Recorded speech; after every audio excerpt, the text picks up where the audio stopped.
Hello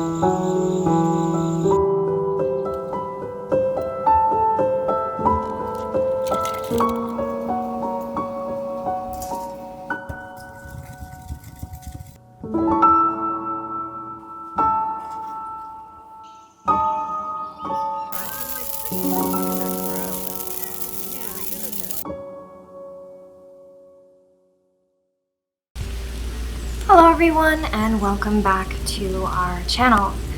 It has been a very stormy series of days here in the Carolinas because it's summer and midsummer and the period between summer and fall here.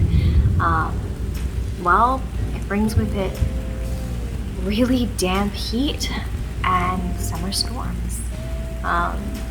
I love the weather, and I actually love going walking out in my garden while it is raining. I love to sit on the porch and have a cigar and a glass of whiskey and just watch the storm. So this has been really pleasant for me. Additionally, it's actually time for the okra harvest. And by the okra harvest, I mean that it has just been constantly producing more okra, and every couple days we have to go out and harvest some. So we are having all kinds of okra dishes. We've had jambalaya, we're going to be making fried okra with some buttermilk and some cornmeal, and in this particular video, I made gumbo. I made the gumbo that I was taught to make as a little girl staying with Miss Good in South Carolina. A couple of cautions on the video. This is not at all a vegan or vegetarian gumbo. I actually use really big shrimps and frog legs. So if you can't watch a person cook frog legs, this is not a video you want to be watching. So just content warnings, some grossness of me chopping off shrimp heads and browning and cooking and eating frog legs. So keep that in mind as we proceed forward. All right. Let's talk a little bit about the history of gumbo. I'm really not the person to whom gumbo should be credited, because it does come from a combination of other people's cultures. It is very much a melting pot cuisine, and none of that is from the cultures I'm from. It just was something that was taught to me by my teacher, and it's something that I grow the ingredients for, and that the people around me grow the ingredients for, and it's really part of overall Southern heritage. But that doesn't mean that we shouldn't know where it came from. So gumbo comes from, like I said, a melting pot of various cultures. But the word for gumbo is actually due to the word for okra in some West African languages, which is King Gumbo, which I'm probably horribly mispronouncing. In the 1840s, when okra was beginning to be grown all along the coastal south, newspaper ads commonly offered seeds selling okra or gumbo. Gumbo being what the West African word was shortened to. In France, this is still the word for okra today. If you were to go to France and try and purchase okra, it would be called gumbo. The roots of gumbo came over with enslaved Africans. It's part of African diasporic tradition. They were brought unwillingly to the French colonies in very large numbers starting in approximately 1719 CE. By the year 1721 CE, more than half of the residents of New Orleans were African. The first known historical reference to gumbo as a dish was uncovered by a historian named Gwendolyn Meadlow Hall, who found a handwritten transcript of the interrogation of a 50-year-old slave named Komba in New Orleans in 1764 CE. The slave was suspected of having had some association with some other slaves who were accused of stealing some clothing and a pig. The slave, Komba, was asked in the transcript whether she had given a slave named Louis gumbo, and she replied in the interrogation that she had done so. A more detailed description was published 2 decades later in a French journal, which was titled Observations sur la physique, which included an article on the American plant sassafras. So how does sassafras come into gumbo? Because, well, obviously gumbo is named for okra, right? Well, traditionally, if okra was not in season or not available, gumbo was made with a thickening powder called filé, which is made from dried powdered sassafras leaves. In some places you can actually find gumbo that is made with both, where you use okra at the beginning as a thickening agent and then filé at the end right before serving, or even on the table as a powder along with like Slap Your Mama, as both an additional thickening agent and as a flavoring agent. The author in this particular article, Observations sur la physique, noted that in Louisiana, sassafras leaves were dried and ground into a powder. These leaves are used in sauces, he wrote. A pinch of this powder is enough to make a viscous broth. The article also noted, this is the dish we in America call gumbo. However, we must distinguish this American stew from the one called gumbo fevi. This is done with the pods of a species of mallow known to botanists as sabdarifa. Feve, it turned out, was the Louisiana Creole word for okra, and the author was actually noting the difference between the two styles, that sometimes it's used, that gumbo is made with okra and sometimes it is made with filé. So in this particular case, you have filé and feve being used to make gumbo. Anyway, there is some debate, actually, as to which came first, feve or filé. Some claim that the word for gumbo actually comes from a Choctaw term, combo, for powdered sassafras.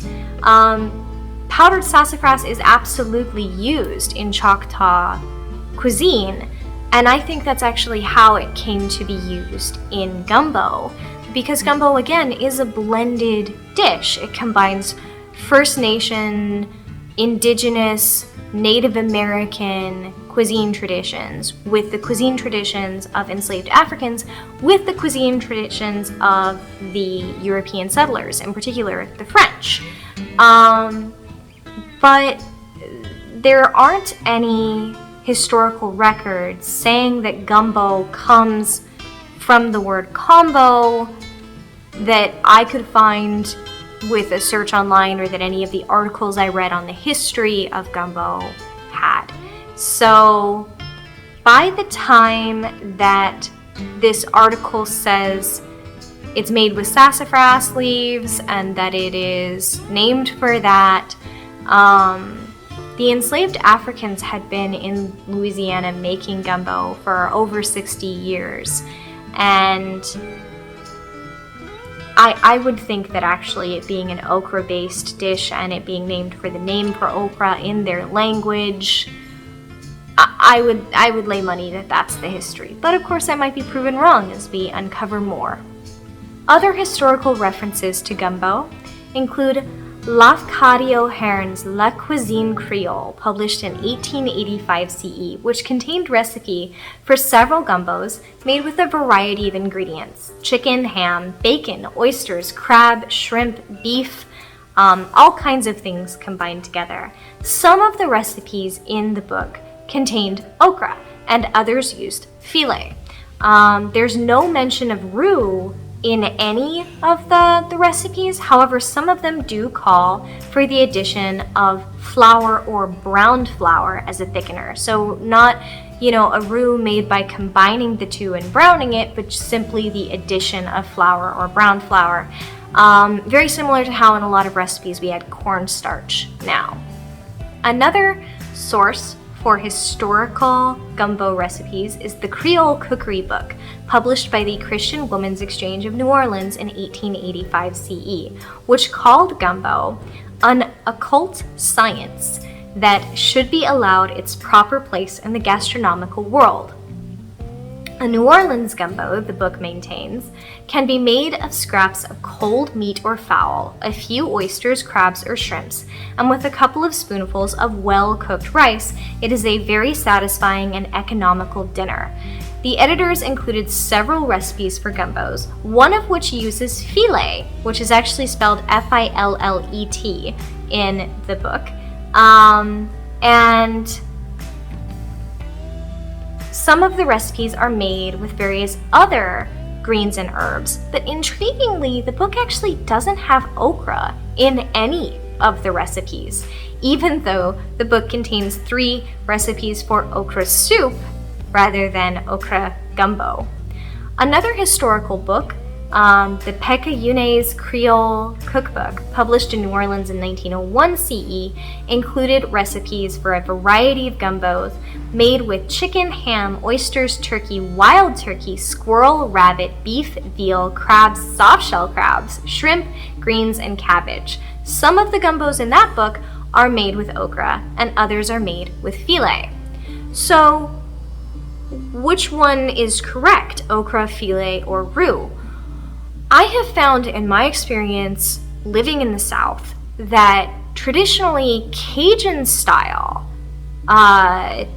gumbo is made with a chocolate roux, and Creole style gumbo is made with either okra or filé or both. I was taught by a woman who lived in South Carolina, and her recipe is a little unusual in that it contains okra and roux, but no filé. Although, out of curiosity, I have made it and sprinkled on filé right at the end of the recipe, and I do like that. I really do.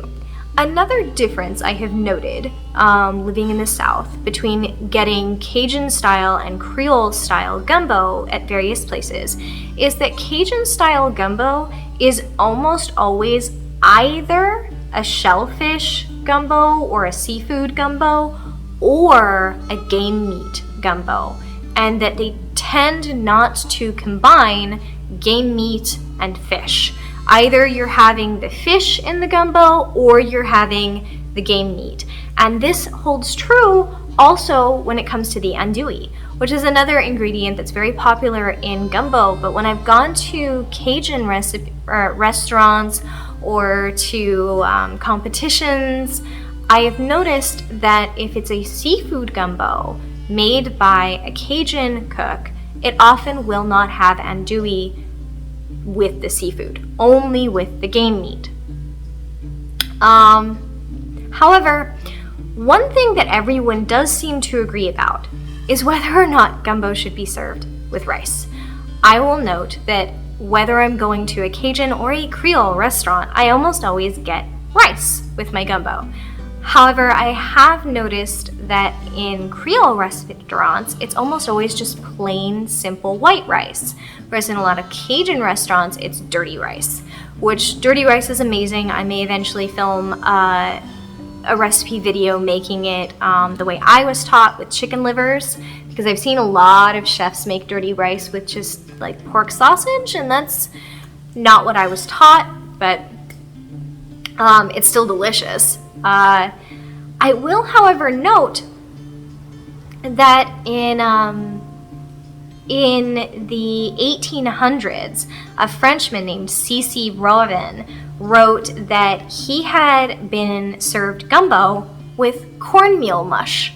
I have definitely had leftover gumbo over grits, similar to how I often have jambalaya over grits. And it's delicious. It's fantastic. It's wonderful. If you're looking for a variation, bake yourself some grits with some cheese and put your gumbo over it. It's fantastic. But I will say that the white rice lets all the flavors come through more than the cornmeal mush. All right.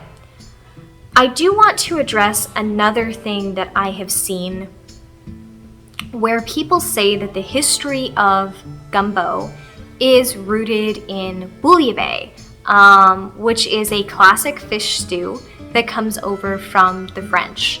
And although it is true that a great many French people migrated to Louisiana, and that French cuisine absolutely influenced the gumbo that we know now, the two dishes are made very, very, very, very differently. Bouillabaisse begins with a broth. You just keep adding bone-in fish and shellfish in stages to thicken and flavor the broth without overcooking. And this simmering in stages is how the broth gets its complexity. None of the variations on gumbo I've ever seen anyone make or ever eaten start with broth in a pot to which, like, fish was added slowly and in stages. They're just very, very different recipes. And I would say that saying that gumbo comes from bouillabaisse is actually kind of a whitewashing, ahistorical, credit taking by white rich people in Louisiana. Like, I feel it's a way of taking something that was invented by enslaved Africans and comes from the diasporic tradition and has been influenced by Choctaw cuisine in the area, and saying, actually, this is entirely a French thing, is racist. Like, I think it's a way of whitewashing history, personally. I don't have a lot of evidence to support that, but I do feel that way. Lastly, I just want to touch on tomatoes. Tomatoes are one of the things that's really debated in gumbo, like with everything else. Do you put shellfish in it? Do you put frog legs in it? Do you put this or that in it?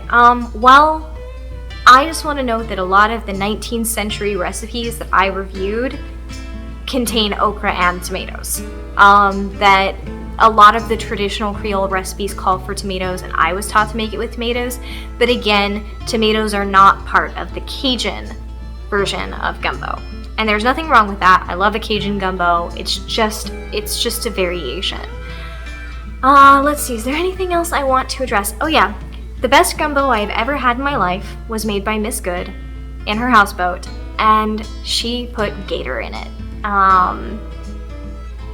I do think that wild game is part of the tradition of gumbo, whether that's frogs or gator, things that you find in your area. And like Brunswick stew, that a lot of people wouldn't necessarily think of as something that you eat, I think that that's part of the gumbo tradition, which is why some of the old recipes contain squirrel. If you're willing to step out of your comfort zone and try, gumbo that's made with gator or frog or a meat you don't normally eat, I would recommend it. But you know what? To each their own. If you just like some whitefish and some shrimp and some andouille, that's good too. So unfortunately, the peppers that I grow, there's only a couple kind that I'm growing, and they're not ready yet. So I had to go to the state farmer's market.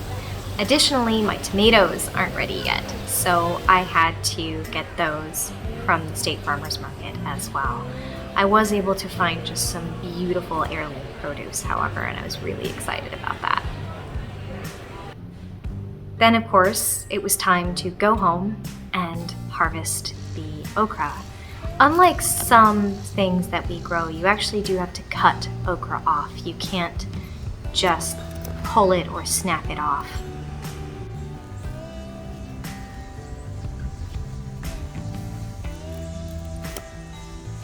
And we harvested some of our chilies, which are very, very spicy, and I'm very pleased. I don't have precise measurements for anything in this recipe other than I used about a pound of andouille. I used 1 cup of oil, 1 cup of flour.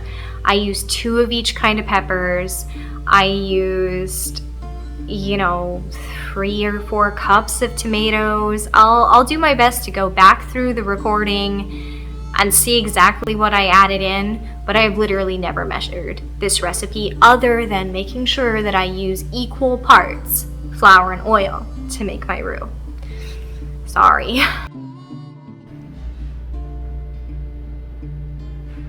So the first step for me was to prepare my shrimp, which I did by turning part of the shrimp into shrimp stock, by cutting off their heads and peeling the exoskeleton off of each one.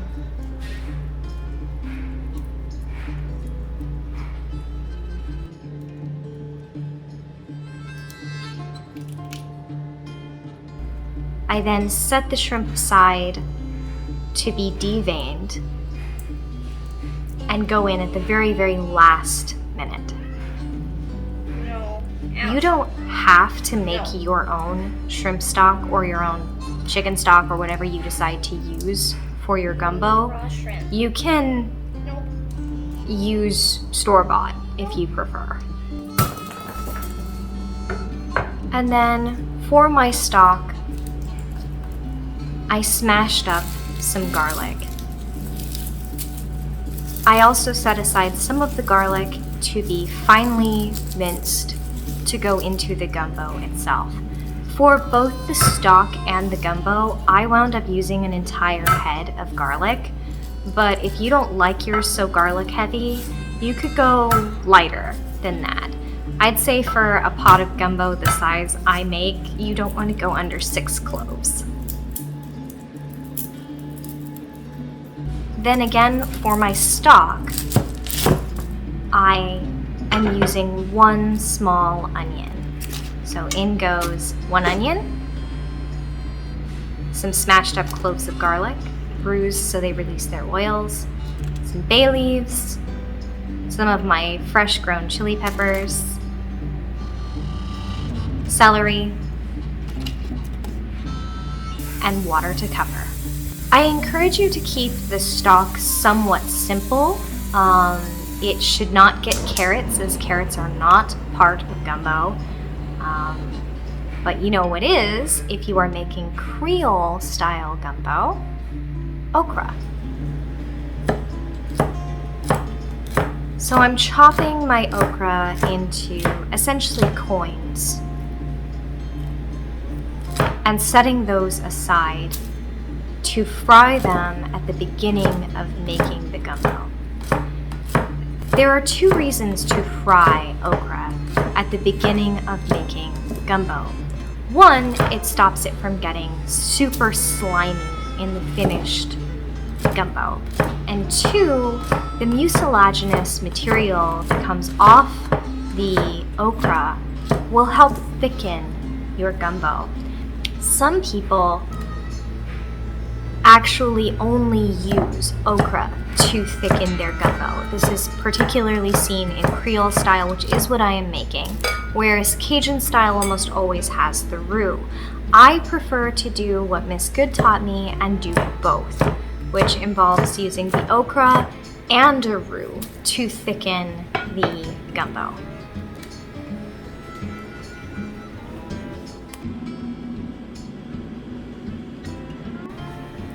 Then I prepare my trinity. The trinity is essentially a combination of celery, onion, and peppers that are used to make almost all Cajun and Creole cuisine.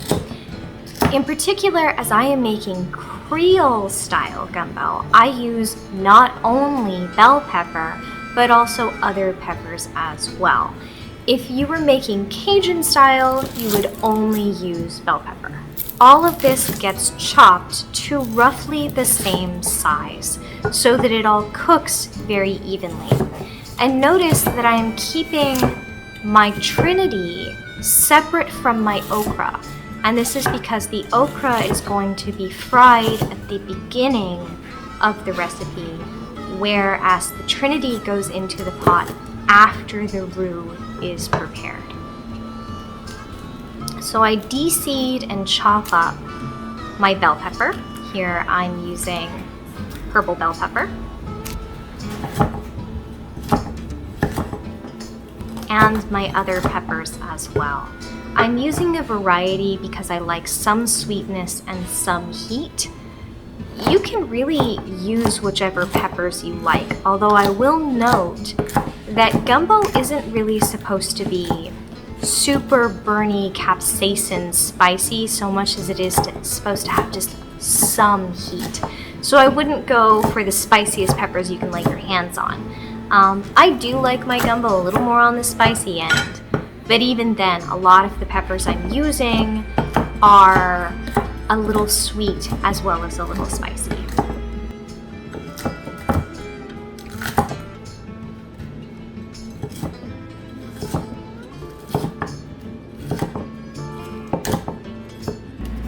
Then I mince my garlic and I carefully remove any foam that's risen to the top of my stock.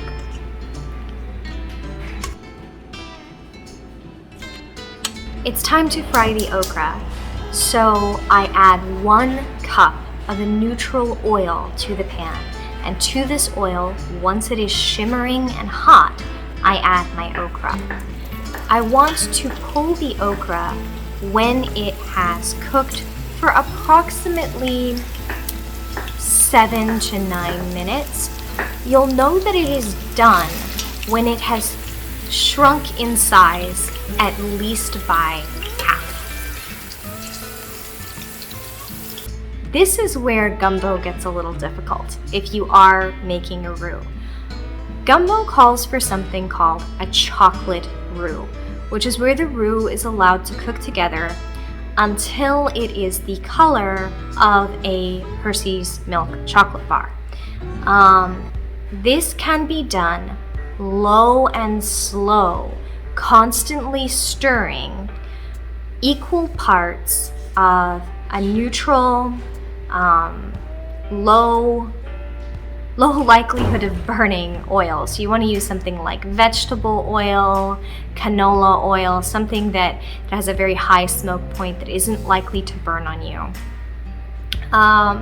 So equal parts flour, equal parts oil, low and slow, stirring constantly for 45 minutes generally if you're going low and slow. Or if you have a lot of experience making roux, you can turn the heat up a little bit, as I've done, and stir your flour into hot oil and keep a very close eye on it, and then it takes about 15 minutes. Here's the thing. If you make a lot of roux, you will eventually have to throw one away. Like if you make roux for a lot of recipes, if you're making blonde roux and brown roux and chocolate roux and red roux, eventually you're gonna burn one.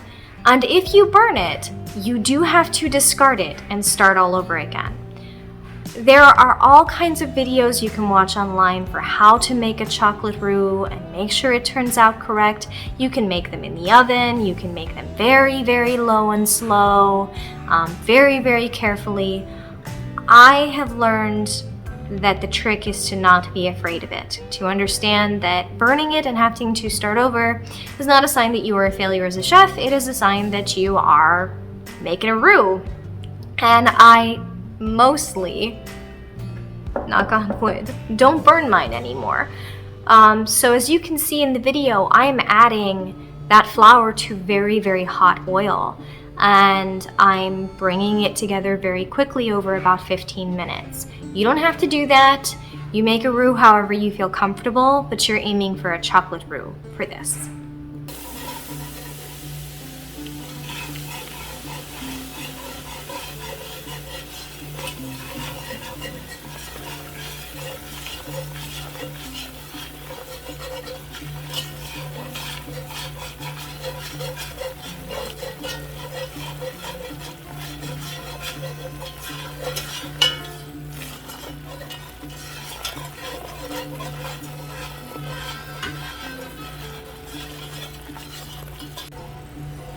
So because making the roux does still take about 15 minutes and you can't walk away from it at all, I went ahead and had some whiskey while I was making it. So the texture that we're looking for here is wet sand. And we want to just keep stirring the wet sand into the part that's more liquidy, like the pond water, or the ocean water, or the river water is coming up onto the sand. You want to keep stirring the sand into the liquid. But the wet sand is actually desirable. You want that. So now it is almost all the texture of wet sand, and the smell has changed. It's really nutty, it's really caramelized smelling, but it doesn't smell burnt. If you burn it, you have to start over. And this is what we're looking for. This is why it is called a chocolate roux. It should be the color of a Hershey's milk chocolate bar, and that's when you know you are done.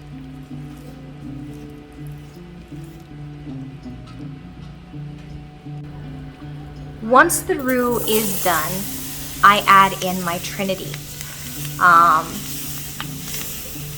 can see it all go in. At this point, I'm not adding the garlic because the garlic would burn. The garlic goes in after this has all come together a little bit, and then only goes for about 15 to 30 seconds before I add and deglaze with the stock. Unfortunately, I didn't get adding the garlic on camera. Think we're there? We just want a little color on the vegetables. You want to be able to smell them. Yeah. I can smell the peppers. Now we add stock.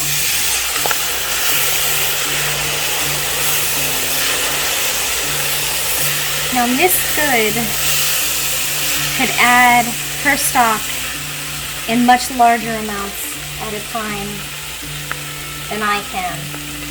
I go a ladleful at a time.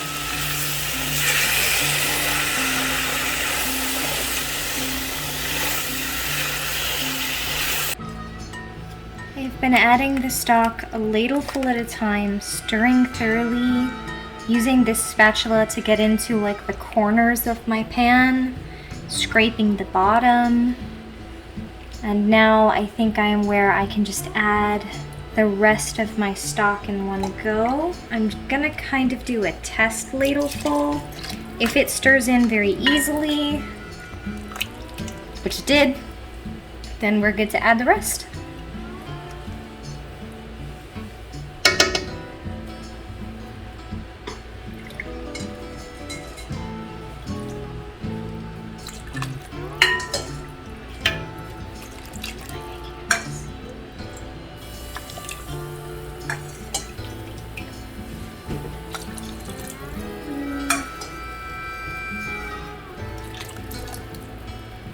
It's gonna take all of it, isn't it?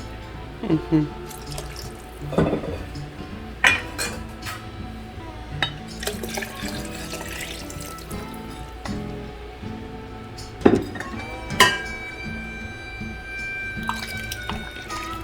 This needs to go for at least 2 hours. Otherwise, it won't taste good. Now, at this point, I actually have to add some seasonings, but don't rush it. If you try to eat this as soon as those veggies are cooked, you're going to taste oil and flour. It has to age, it has to cook together, the flavors have to commingle. You could make this and have this go for 8 hours if you wanted to. Minimum 2, maximum 8 is what I would say. And it's better the second day. I can now add my fried okra back in. If you don't fry it, it winds up really mushy and really slimy. Now I am chopping tomato to add, which once again is an ingredient that you're not going to find in a Cajun style gumbo. It is only found in Creole style gumbo.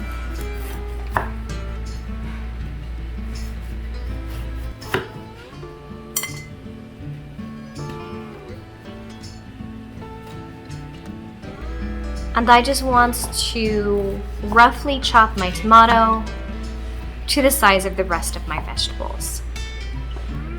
In goes all of my tomatoes. And I'm stirring to combine.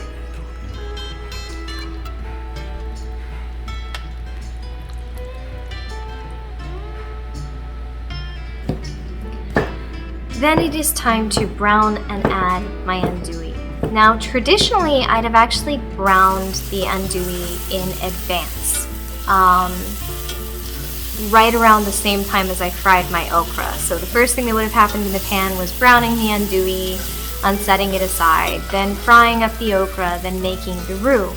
But the andouille that I'm using is not traditional andouille. I'm using a chicken andouille for this recipe because I have a housemate who does not eat pork. And I've not been very happy with this andouille. I found that it's very easy to overcook it, for one, and that it doesn't release the beautiful red flavor, some liquid that I'm used to from traditional style pork andouille, and actually releases very little red, and that it's incredibly difficult to get a good sear on it. So I've been just browning it up in a cast iron skillet and adding it a little later to the recipe than I would add traditional andouille. So that's just a tweak to this recipe that's not traditional, but I did want to make sure that everyone in my house could eat it. And currently one of the members of my family who's staying with us doesn't eat pork. Then I flavor the gumbo. You can use whatever Cajun or Creole seasoning blend you prefer, or you can make your own. I happen to really like a pre-made one called Slap Your Mama, but to each their own. I actually feel like that's about 1/3 to 1/4 what I need. I'm gonna add more. Add more. So if you're hand grinding your black pepper, like grind it till your arm hurts. That's how much black pepper belongs in gumbo. Since this is a pre-done mix, I'm just gonna add a little bit more. We'll stop at the sort of here. On taste in a couple hours, we can always add more.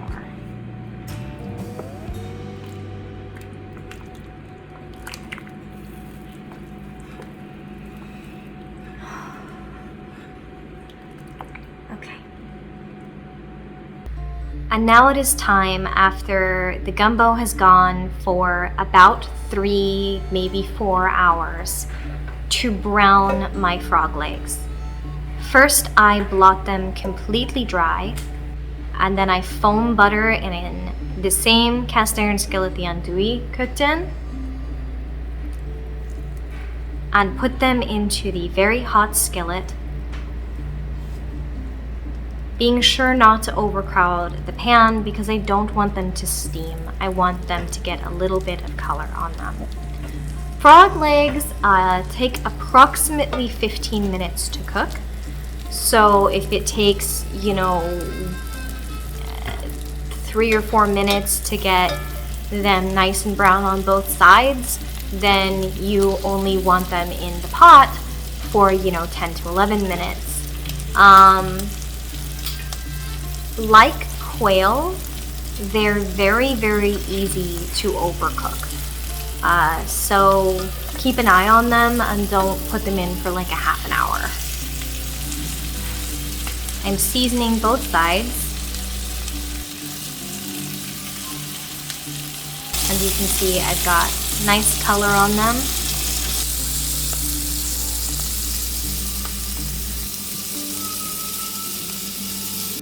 And then into the pot all the frog legs go to finish cooking in the very flavorful gumbo. Additionally, their juices will flavor the gumbo.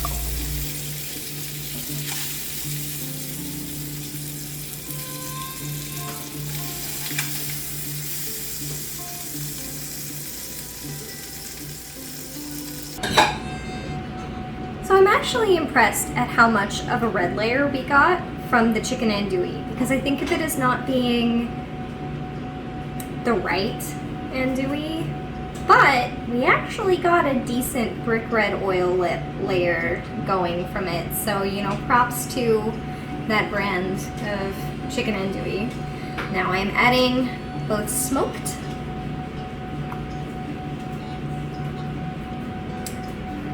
and unsmoked Tabasco. You can use either or, but I like both because I think they give very different flavors.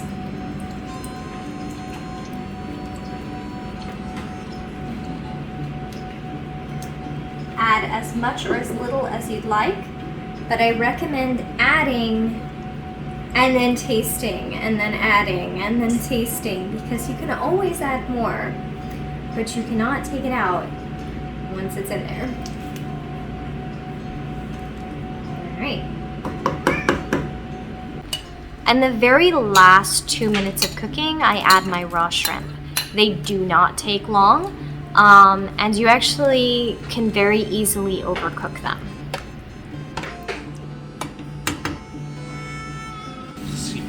And this is my finished bowl, served on top of some simple white rice.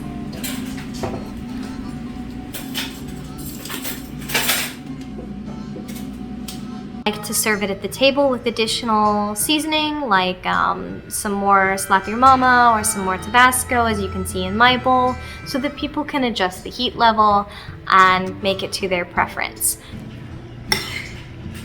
And just say for the camera how it turned out when you're not dealing with really hot gumbo. It's really good. It's nice and smoky. I think like some of the dominant flavors are like, you can really taste the okra in it, which I like. I really like the taste of okra. That tartness. Mm-hmm. And like the spicy lukewarm. It is just like, it's warm. It's warm. Good summer meal. Mm-hmm. Lots of chilies.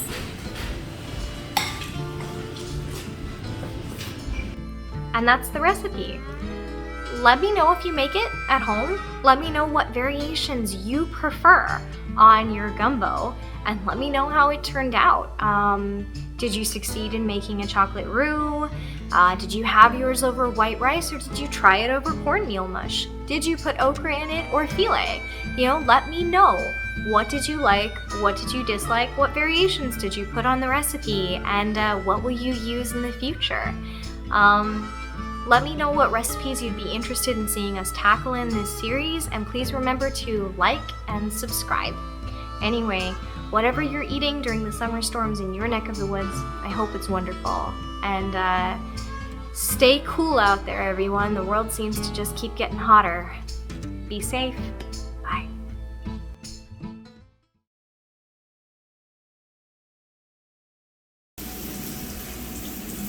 So while I was making my gumbo, Yen realized that my knives were a little dull and is sharpening them for me because I was having more difficulty with the vegetables than he was comfortable with. So, thank you, Yen.